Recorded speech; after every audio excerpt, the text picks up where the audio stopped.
Rules Committee will come to order. We are here for further consideration of S-627. And why don't we'll have an opportunity to have a full, free-flowing discussion on this as soon as the gentlewoman from Grandfather Community offers her motion. Thank you, Mr. Chairman. I move the committee report a rule providing for further consideration of S-627.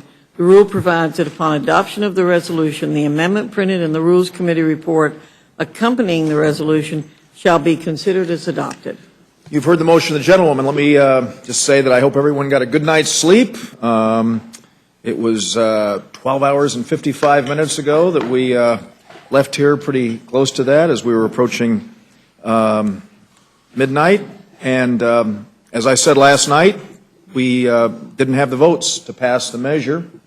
And we feel very strongly about the need to ensure that we increase the debt ceiling and do so for the first time ever, bringing about spending cuts, which I think the American people are supportive of. The rule that's before us will simply amend the text of S-627 to ensure that the second round of debt limit increases cannot occur unless both the spending reductions recommended by the Joint Select Committee are enacted and a balanced budget amendment is sent to the states for ratification. And we know that the package that is before us, the Boehner Plan, has many of the elements that are included in the Reid proposal that stem from the bipartisan Biden talks. But unfortunately, there doesn't appear to be any bipartisan support for that package here in the House, and so we as Republicans, by virtue of the fact that there is no support from Democrats, have had to make a modification so that we can proceed and get the House of Representatives work product to the Senate. And obviously, at the end of the day, recognizing we have a Democratic president and a Democratic United States Senate, we are going to have to come to some kind of agreement. We are here under unusual circumstances. I'm not happy that we are doing this under the structure that we are, but everyone acknowledges the President of the United States made a request of this institution, that is to increase the debt ceiling by August 2nd, because he said if we don't, by August 3rd, Social Security checks may not go out. And I'm not going to be party to any effort that could stand in the way of Social Security checks getting to my constituents, and I don't want to be part of any effort that would potentially downgrade the credit rating of the United States of America. I don't know that the sky is going to fall on August 2nd. We've heard a wide range of views, but guess what? I don't want to take that chance.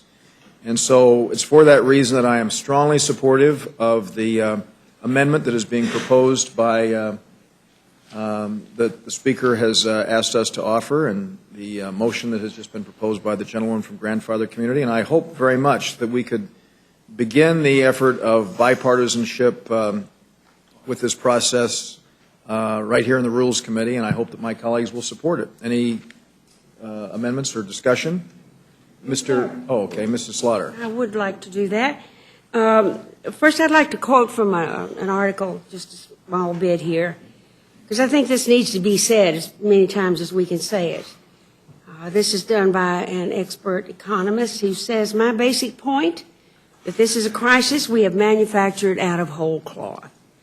We created a circumstance in which the world doubts our credibility, rating agencies are thinking of downgrading our debt, and the dollar's role as the world's reserve currency could be jeopardized. Please understand that none of these things are happening because the United States is running deficits. There was no indication by any metric that the United States was having difficulty borrowing money a month ago. In fact, the world's lending money to the United States more cheaply than ever before. We face downgrades and investor panic because we are behaving like deadbeats, refusing to pay our bills, pouting while the bill collector waits at the door. His opinion is that we have already caused a great deal of harm because the confidence in the United States has taken a great erosion." I think that's important to be said because there's always this sense out there. Fareed Zakaria. Now, I'm going to talk about your amendment here. I understand that this had to be done to get more votes. We've done that. Right. But the fact that what you have said here is the debt limit is raised for what, a few months, and before the second vote, the Archivist of the United States has to say to the states for their ratification a proposed amendment to the Constitution of the United States pursuant to a joint resolution. Why do you think that the Senate or this Congress will pass that balanced budget? Well, as my friend knows, I think that anyone who can predict what the United States Senate will do is whistling in the wind. And they told us? They've said it. What I heard again this morning, the constitutional amendment is, they think, some kind of diversion. Well, I mean, you never know what happens in the legislative process. I didn't think that we'd be sitting here today doing what we're doing today, yesterday. And you know what? I will say that I can't predict what it is that the United States Senate is going to do. I know this. The Speaker of the House of Representatives has worked very hard in good faith in an attempt to put together a bipartisan agreement, and it's fallen apart. I have to say, Mr. Chairman, I don't know where this bipartisan thing comes from. Senator Reid said again this morning, and so did Senator Durbin right after him, they've not been consulted on anything. Right. Okay, but 1 week ago, I'm talking about a week ago. It was 1 week ago. I've said repeatedly that if you look at what's happened since then, Senator Reid no longer supports the bipartisan agreement of which he was a part last week. He said there never was one, but you take your own word for it. He may. I would like to we've had this. He's the author. We've had this discussion. We sure have. Ad infinitum, and all I can say is, I mean, neither of us were in the room, but I know that Senator Reid and Speaker Boehner were sitting together right downstairs last weekend. And I know that they spent time together at the White House, and then they met individually when Speaker Boehner made a decision that he wanted to meet with the bipartisan leadership of both houses of Congress, and that's what he did. Okay, and we are where we are. And the result from that, you're saying, is a bipartisan bill that we have before us today. I didn't say is. What I said is that there was an agreement that Harry Reid is not a part of. What difference does it make? There were a lot of agreements. There was the Gang of Six. Okay, let me just say the difference it makes. The difference that it makes is that we are trying to get to a bipartisan agreement with the action that we're taking here, so that the House of Representatives, because there's no support from Democrats, will be able to have a work product that can go to the Senate. And I'm not arguing, Ms. Slaughter, that this is going to become the final package that is implemented to increase the debt ceiling. But what I'm saying is we need to have a work product come out of the House of Representatives. And the Speaker of the House has tried to put the votes together, and we all know the votes weren't there yesterday. That's why we met here last night to do the same-day rule, and that's the reason that we are making this modification, because there are members who were opposed to the measure who now, with this provision that says that we will in fact see we have to have a balanced budget amendment go from the two houses of Congress to the states, and the implementation of the recommendations of the Joint Select Committee, that by virtue of making this modification, they will support moving this process along so that we can, in fact, get this measure to the Senate. And all I want to do, my goal right now is for us to have something pass the House of Representatives so that we can resolve this by Tuesday to ensure that our constituents get their Social Security checks on Wednesday, and so that we will not see the nation default. That's my goal. I know, and I understand that. I understand what you're saying. I'm saying simply by the fact that you have put this constitutional amendment on this today, you have ensured that 6 months from now, when we are obliged to raise the debt limit again, it will be impossible. Well, I haven't ensured that because this is not going to be the final product. Well, I'm telling you right now, this is not going to pass the Senate. Okay, and so what it means is that the Senate, or is this bill? The Senate and the package from the House of Representatives will be obviously a product for discussion. And we will have, I hope, in the coming hours and days before Tuesday, an agreed-on bipartisan package that you and I will be able to support. That's what my hope is.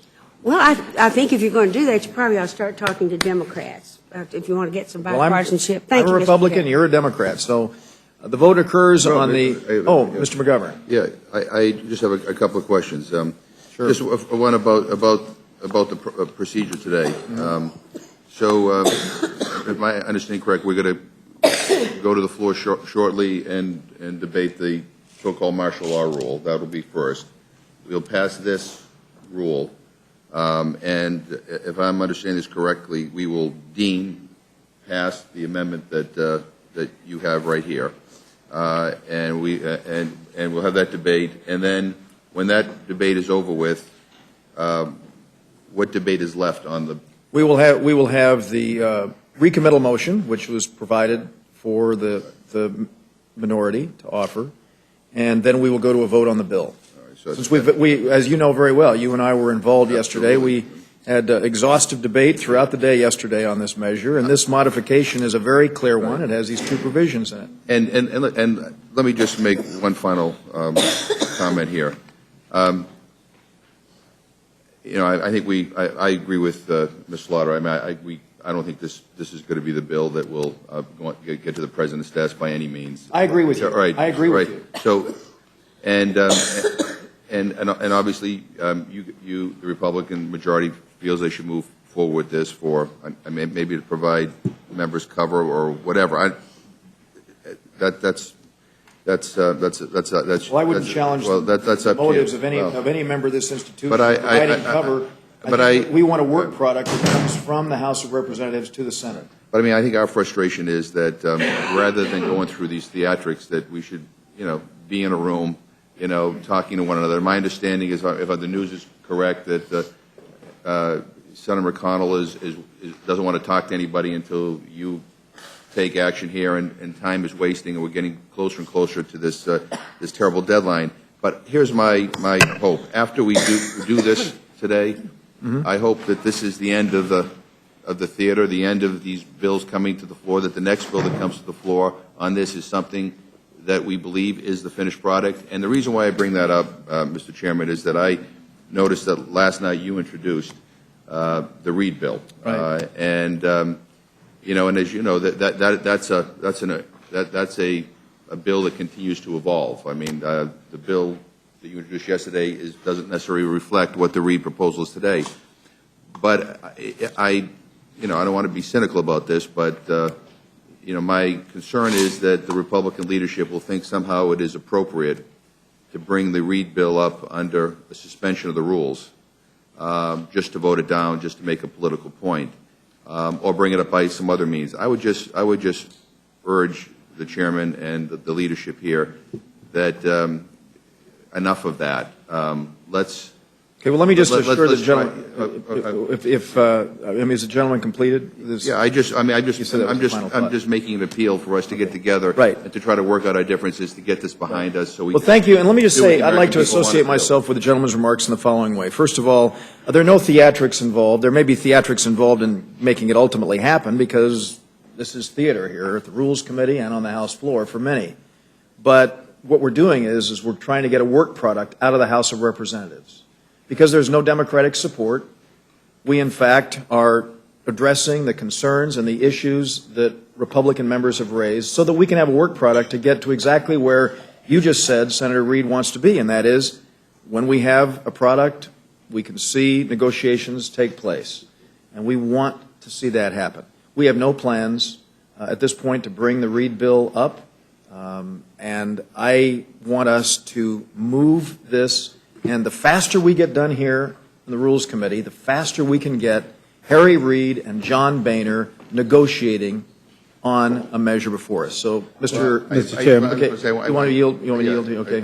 I appreciate the gentleman would just yield for one final comment. I appreciate the reassurance that you won't be bringing the Reid bill up. Well, I said we don't plan to. I mean, I said there are no guarantees, but we don't plan to. I understand, and I appreciate the gentleman saying that. Mr. Hastings. Yes, thank you, Mr. Chairman. Mr. Chairman, do you feel, or do any of our members feel any different than I do about the responsibilities in this matter, that it is the responsibility in addressing the debt limit of the legislative and the executive branches of our government? Well, the request was made by the President of the United States, but the decision-making for spending initiates here in the Congress. We all know that. And yes. So clearly this is being done. This is being done at the request. The President made the request of Congress that we increase the debt ceiling. So by virtue of that, the gentleman's correct. And I believe that as we see discussions take place between Speaker Boehner and Leader Reid and the other two leaders, McConnell and Pelosi, we'll I hope have a package that the President will be able to sign. Mr. Chairman, you answered my question with reference to this particular matter. I'm talking about from the standpoint of the history of debt limits, and let me specify then one period of time. Since 1940, we have raised the debt limit 73 times. Since 1962, actually, 75 times. Yeah, okay, We just got then that from CRS. we'll take your figures, 62, 75 times, mine, since 1940. And the only reason I bring that up is because it was in some of the worst of times for our nation, that the parties took it upon themselves to raise the debt limit. And without getting into the ideological dispute, what I'm trying to nail down is not in the case, take President Obama out of the picture. And I'm asking you, is it the responsibility of the executive branch and the legislative branch to address the debt ceiling? Well, Could you give me a yes or a no? yeah, yes. I mean, that's yes, all. but I mean, I don't understand exactly the point the gentleman's trying to make. The President of the United States made the request of the Congress that we increase the debt ceiling. Did he do That something request- bad? Did he? Well, my answer to that is yes, too. I see. Well, I don't, I'll tell you what what he. happened- Will the gentleman yield for a moment? Yes. I believe, by the way, it was. Mr. Chairman, I yield to Mr. I thank the gentleman. I believe it was Congress, which was controlled by both parties over different periods, that spent the money already spent that required, essentially, the President as head of state to ask for an increase in the debt limit. So again, the need for this started with Congress, not with the President. I'll yield back to the gentleman from Florida. Thank you, Gentlemen, Mr. would you yield to Chairman. me for a second? Sure, I will, I'd Mr. just say Chairman. that in the past 4 years, we've had an 82% increase in non-defense discretionary spending. And I think that's played a very big role in leading us to the point where we are today. And I know that we hear about wars and tax cuts and the rich and all that, but the fact is, we've seen an 82% increase in non-defense discretionary spending over the last 4 years. We have this $14.3 trillion national debt, and we all want to turn the corner on it. All right. I think Mr. that's Chairman, what the thing I'm trying to really understand is, as I'm looking at today's resolution, it says it would specify that before the President can request the second increase in the debt limit, the joint committee established by the underlying bill must produce spending cuts larger than the requested increase, and a balanced budget amendment must be sent to the states for ratification. Now, I have, and I've expressed myself, and I don't know about other members, but I have an abiding faith that we, not only the Rules Committee, but the members of the House and the Senate, have a responsibility to our constituents to address this problem without passing it over to some 12 members to hand down cuts to us that we'll have up or down vote on. This is not like the base closing commission or commission, even Simpson-Bowles. This will be internal. And what I've found in Simpson-Bowles will be a good example. It wound up on a shelf like a lot of commissions, and I might add I participated in two and thought they were going to do something, and it turns out they didn't do nothing. So then, in this measure here, in the 75 times since 1962, have there been similar type restrictions? And I really do ask for information, for I've not gone into them, and maybe you, having been here longer than I, can say whether or not there have been restrictions on addressing the debt ceiling in this manner. If the gentleman would yield. Sure. I thank my friend for yielding, and let me say that never before in our nation's history, of all the times that the debt ceiling has been increased, there have been these kinds of strictures attached to it, and I think that the urgency of trying to rein in the $14.3 trillion debt is what has led to it for the first time, and the 87 newly elected Republicans came here and said, this is the message that we have got. We've got to get our fiscal house in order. So it hasn't been done before. And let me just say again to my friend that the faster we can move from the Rules Committee, I don't want to delay or, prevent an opportunity for members to be heard, but the faster that we can move to the floor where we're going to have an hour of debate, that Mr. Sessions is going to have a full hour of debate Right. with whoever's managing on his side on the same day, All with right. Mr. Polis. Reclaiming my time. Chance to Mr. be heard. Chairman. Thank you. Reclaiming my time. I'm not in as big a hurry as you are. And I suspected as much. yeah, and I also can talk fast when I want to, but the fact of the matter is that we are about to make a decision that causes me to have some concerns. And I just don't understand why the majority thinks moving further to the right constitutes progress, because that's what you're doing here, and you're demonstrating yet again that you're not interested in compromise. It's more, I saw the cartoon and passed it out to you all, it's my way or the highway. If the gentleman would yield, let me just say again. Mr. Chairman, I thought you wanted to I know, get through in a hurry. Yeah, and that's what I wanted to say is that I do think that it's in the interest of every member of this committee, Democrat and Republican alike, to make sure that we increase the debt ceiling. And I will tell you that taking the action that we're going to is going to speed us on that route towards the compromise that my friend is seeking. Well, reclaiming my time, and I'll hurry along. You're doing this as we rapidly approach, since you're in a hurry, a calamitous default, and it's reckless. I said last night that this is a mess, and it's outrageous. Last week, you passed your cap cut and balance bill in the House, and it was soundly defeated in the U.S. Senate. And early this week, you moved a small step away from that radical approach. And of course, this slightly less radical bill will also have had no chance in the Senate. It turned out that the bill didn't have a chance in the United States House of Representatives either. And it wasn't quite radical enough for some of your members, so you began a process of walking back to the right where you started. Now, we met on Tuesday. You pulled the bill to add more cuts. We met on Wednesday. You reported a closed rule and also proposed considering an amendment to the United States Constitution under the most closed process we have, allowing for no amendments, not even a motion to recommit. The rule passed with only only Republican support, but your bill still wasn't quite radical enough. So you had to go back again behind closed doors yesterday. And in our third meeting, in an emergency session at 11:30 last night, you reported a martial law rule. And you and I have complained on either side about martial law, but we understand that it is the prerogative of the majority. But you did it so you could ram this newest version through the House today.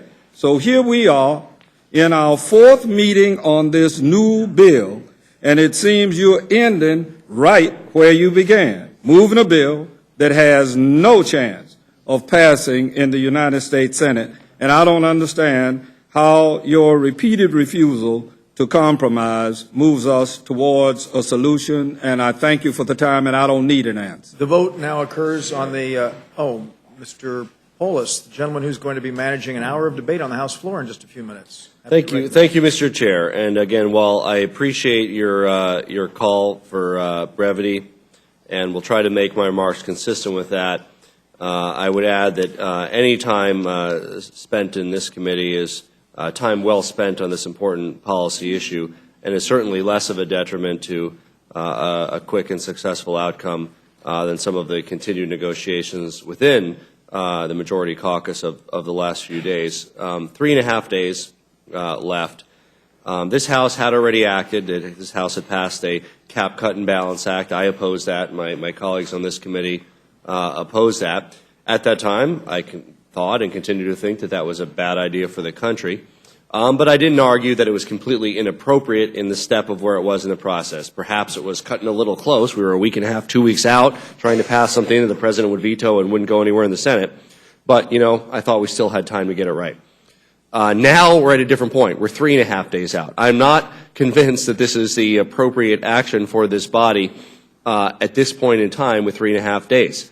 Over the last 2 days, the Speaker's valuable time has been taken up talking to 4, 5, 10, 15 members of his caucus to gain their support, rather than the President of the United States, rather than the Senate Majority and Minority Leader, rather than our own leader in this House, to try to reach an outcome that renews the debt ceiling for the United States of America and prevents an increase in interest rates, which would effectively be a middle-class tax increase. Everybody paying 1% more in their variable rate mortgage, 1% more in their credit card debt, 1% more on their automobile loans, not to mention the fact that the increased interest payments alone on the federal debt, the sovereign debt, if we go up a point, which is the average, a difference between AA and AAA countries, if we go up a point, we would be over $1 trillion in additional interest paid over the next 10 years.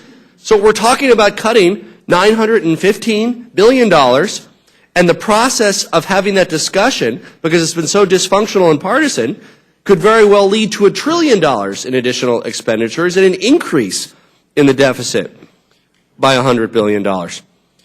This change today, further binding both bodies to pass with a 2/3 majority a balanced budget amendment. The chair knows that I am the co-sponsor of a bipartisan balanced budget amendment with Justin Amash in Michigan. I have no idea which balanced budget amendment we're talking about here. Actually, the only reference to it is it's pursuant to a joint resolution entitled Joint Resolution Proposing a Balanced Budget Amendment to the Constitution of the United States. I mean, presumably, one can give that title to any bill. I'm the sponsor of 2 constitutional amendments. I'm a co-sponsor of the Balanced Budget Amendment, and I'm a co-sponsor of the Equal Rights Amendment. And I just want to ask, this is so vague as to what we're talking about. Mr. Chairman, if we called the Equal Rights Amendment and just retitled it Joint Resolution Proposing a Balanced Budget Amendment to the Constitution of the United States, could we just bring that Equal Rights Amendment to the floor and allow people to vote for equality for women to see if that can muster 2/3? And would that satisfy the requirements of this? I'll yield to the gentleman. Well, obviously, it's not something that's scheduled for the House floor, but if a measure is brought up under suspension of the rules and it gains 2/3 vote, then it would. So. Well, I thank the gentleman, and I think we will seriously look into retitling that Equal Rights Amendment the Joint Resolution Proposing a Balanced Budget Amendment to the Constitution of the United States, because if that finally gets that bill to the floor, must be 40 years after, 35 years after it's been introduced, I look forward to having that debate about whether women should be equal in our country or not. I'll yield for a moment. We'll have plenty of time on the floor as well, the gentleman from Texas. We're going to have an hour on the floor. Yeah. I can hardly wait. I'm nearing the end of my remarks, but if you still desire, I would be happy to. I would. I'd like to reiterate why we're here and what we're trying to accomplish and why it's important. Today, the federal government announced that they were wrong on GDP figures for the first quarter. GDP figures of the first quarter of this year were announced at, and the Department of Labor stood by 1.9% GDP. Today, they announced, whoops, they made a mistake. It's actually 0.4. It's a small percentage of what was announced earlier, the actual results of this economy. This economy needs to produce 250,000 jobs per month for the next 5 years to catch up to where the actual... Okay. I appreciate the gentleman. I'll allow me to yield for another moment to finish the thought. We are here for not to do as the President or as Harry Reid wants us to do, to simply keep giving the government more money, $2.7 trillion. Okay, reclaiming my time, Mr. Chairman, reclaiming my time. There is nobody in this discussion, not the President, not the Senate Majority Leader, not the Speaker, not our House Minority Leader, who is talking about giving the government more money at this juncture in time. There's not a single person who's even putting that on the table. So, look, the gentleman from Texas has made the point that uncertainty and the uncertainty that's been created by uncertainty about taxes and regulatory structure and everything else can be a drag on the economy. However, the drag on the economy from the uncertainty around raising the debt ceiling and our sovereign debt far dwarfs any potential uncertainty that has caused any drag with regard to the minuscule differences on the regulatory approach between various administrations. The world is paying attention. The markets are paying attention. We need to get this right. I really have nothing else to say. We do need to get something to the floor, and I yield back the balance of my time. The vote now occurs on the motion of the gentlewoman from Grandfather Community. Those in favor will say aye. Those opposed, no. Opinion of the chair, the ayes have it. The ayes have it. The motion. Clerk, call the roll. Mr. Sessions. Aye. Mr. Sessions, aye. Ms. Fox. Aye. Ms. Fox, aye. Mr. Bishop. Mr. Bishop, aye. Mr. Woodall. Aye. Mr. Woodall, aye. Mr. Nugent. Mr. Nugent, aye. Mr. Scott. Mr. Scott, aye. Mr. Webster. Mr. Webster, aye. Ms. Slaughter? Oh, no. Ms. Slaughter, no. Mr. McGovern? No. Mr. McGovern, no. Mr. Hastings? Ms. Did he pass? Mr. Mr. Hastings, no. Mr. Polis? Is that a no? Mr. Polis, no. Mr. Chairman? Aye, and the clerk report the total? 8 yeas, 4 nays. And the motion is agreed to, and this will be managed by yours truly on the floor. And Ms. Slaughter, thank you all very much, and let's see if we can move this process along so we can do what needs to be done. Without objection, the committee stands adjourned.